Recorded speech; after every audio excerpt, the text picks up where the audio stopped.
Hello দর্শক বন্ধুরা, আসসালামু আলাইকুম। আশা করি যে যেখানে আছেন সকলেই ভালো আছেন। স্যামসাং আমাদের মাঝে তাদের দুর্দান্ত একটি আইফোন ডিজাইনের ফোন লঞ্চ করে দিয়েছে, আর এই ফোনটির দাম রাখা হয়েছে মাত্র 12,000 টাকা। আজকের ভিডিওতে আমরা স্যামসাং A03s এই দুর্দান্ত ফোনটি নিয়ে ফুল ডিটেলস আলোচনা করব।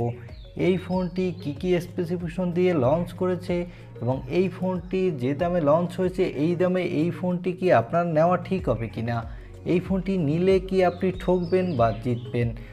এই সকল বিষয়ে ফুল ডিটেলস থাকছে আজকের মূল ভিডিওতে, তাই আপনাকে বলবো ভিডিওটি শেষ পর্যন্ত কন্টিনিউ করার জন্য। এবং ভিডিওর শেষ অংশে আপনাকে জানিয়ে দেব এই ফোনটির ভালো কোনো বিকল্প বর্তমান মার্কেটে আছে কিনা। এই সকল বিষয়ে ফুল জানতে আমাদের সাথে শেষ পর্যন্ত কন্টিনিউ করেন। আর মূল ভিডিওতে যাওয়ার আগে আপনার কাছে ছোট্ট একটি রিকোয়েস্ট, আপনি যদি আমাদের চ্যানেলটি প্রথমবার ভিজিট করে থাকেন তাহলে প্লিজ আমাদের চ্যানেলটি সাবস্ক্রাইব করে পাশে থাকা বেল আইকনটি প্রেস করে রাখবেন। প্রথমে আমরা এই ফোনটির লুক ও ডিজাইন নিয়ে আলোচনা করব।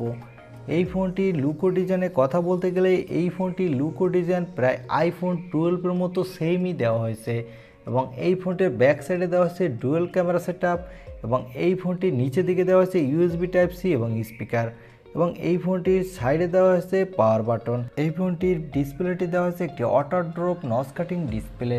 এই ফোনটির ব্যাক সাইডে দেওয়া হয়েছে প্লাস্টিক প্যানেল এবং এই ফোনটির বডি ফ্রেমটি হচ্ছে প্লাস্টিক। তো এই ফোনটির লুক এবং ডিজাইন আমার কাছে মোটামুটি ভালো লেগেছে লোয়ার বাজেটের ফোন হিসাবে, কেননা এই ফোনটির ব্যাক সাইডটি দেখতে অনেক সুন্দর লাগবে। এবার আসা যাক এই ফোনটির ডিসপ্লে সেকশনে।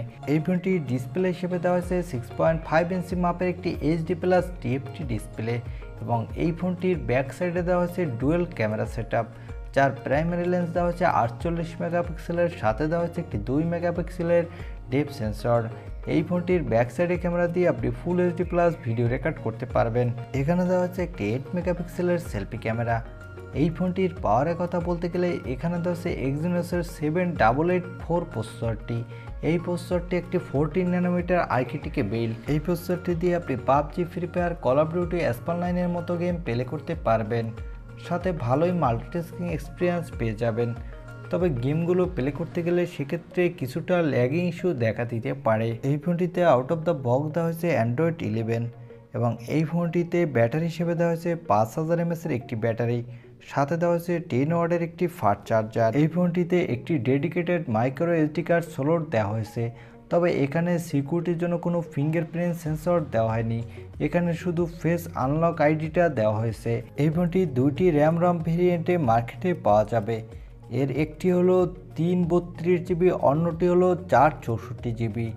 এর 332 জিবি ভেরিয়েন্টটির বাংলাদেশের দাম রাখা হয়েছে 11,999 টাকা, অর্থাৎ 12,000 টাকা, এবং 464 জিবি ভেরিয়েন্টটির দাম রাখা হয়েছে 13,999 টাকা, অর্থাৎ 14,000 টাকা। এবার বলবো এই ফোনটি কাদের জন্য বেস্ট এবং কারা নেবেন না।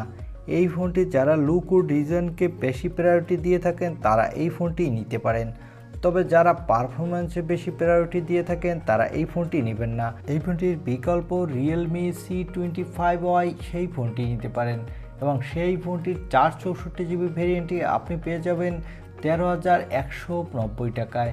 তো আমার মনে হয় সেই ফোনটি একটু বেটার পারফরমেন্স করবে, বিশেষ করে গেমিংয়ের দিক থেকে। এই ছিল আজকের ভিডিও, আর ভিডিওটি ভালো লাগলে অবশ্যই একটি লাইক দিয়ে আমাদের চ্যানেলটি সাবস্ক্রাইব করে পাশে থাকা বেল আইকনটি প্রেস করে রাখবেন। দেখা হবে অন্য কোনো ভিডিওতে। আজকের মতো আল্লাহ হাফেজ।